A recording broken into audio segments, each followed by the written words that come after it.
Hi, Tim Van Orden with Start Here. Or should I say stopped here, because that's what just happened. I got stopped here in this very spot. This is my driveway. And I was packing up my car, getting ready to do a snowshoe up in Woodford where it's still winter. And I got stuck in the driveway because down here we're experiencing Vermont's 5th season called mud season. And our once frozen driveway has turned into a very deep pit of muck and madness. So I can't leave. I'm out here grading and raking and shoveling rocks and trying to turn this muck pit into a once again stable driveway. And this happens every year because we don't have a paved driveway, we have a dirt driveway. And for a lot of rural people, this is a real challenge. It also happens on the dirt roads around the state and all over New England. Oh, that was a beautiful, yummy. Who wants to go for a drive? Oh, that's beautiful. So as I'm raking and shoveling the driveway, I'm thinking a lot about what's physically happening here. The ground was frozen solid, it was nice and firm. But now that we've got a warm spell, the ice in the ground is melting, so the dirt is full of moisture. It's soaking wet, it's turned into total mud, which makes me think about people going through a winter in their life. When hard times come, when someone dies, when you get ill, when you get into an accident, when you lose a job, when you break up with someone, we go into these emotional winters where we freeze up on the outside to protect ourselves. We can't take the stress of the outside world anymore, so we build these protective walls, these shells, this armor to keep us safe so that we can heal underneath, which is what a depression is. It's like a scab that you build over yourself to protect you from the outside world so that you can heal.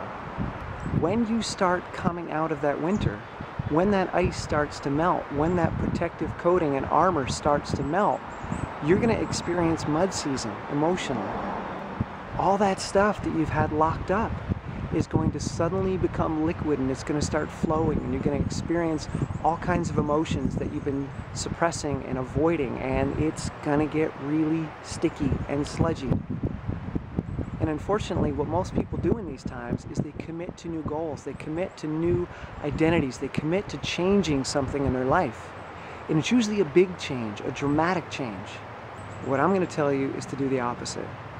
You've got to start really, really small, because you're going to be dealing with mud. You're not going to be dealing with a perfect world. You're not going to be dealing with stable ground. It's going to be mucky and muddy, and you're going to get stuck, and you're going to slip, and you're going to fall, and you're going to get covered in muck. It's not going to be pretty. So you've got to do less than what you think you're capable of. As I talked about a few videos ago, reasonable goals are goals that look really good on paper. They're totally possible, but they're not realistic, and you're not ready to engage in them. You're just coming out of the winter and you're walking through mud. You're not walking on solid frozen ground anymore, and you're not walking on dry summer ground. You're walking through muck. You're walking through all those emotions that are now flowing freely through you that you don't quite know how to deal with yet. So you got to start small. You got to take really small steps. Don't start training for a marathon. Just get your running clothes on, walk to the street, walk to the trail, take some steps and see what happens.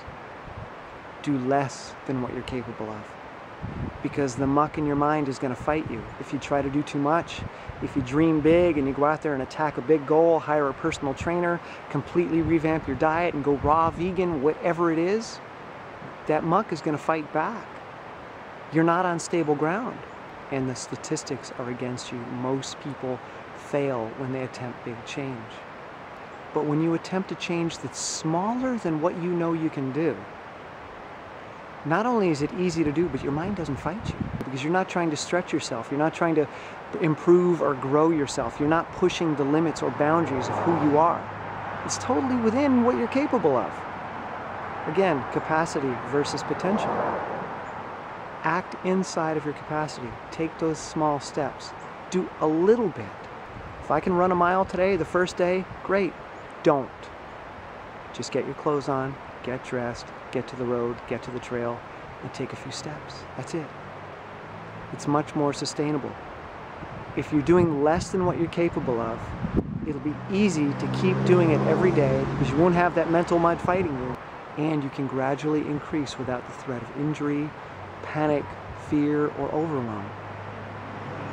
Slow, incremental changes that are sustainable. It's all about sustainability.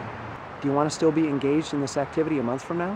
How about a year from now? How about 20 years from now?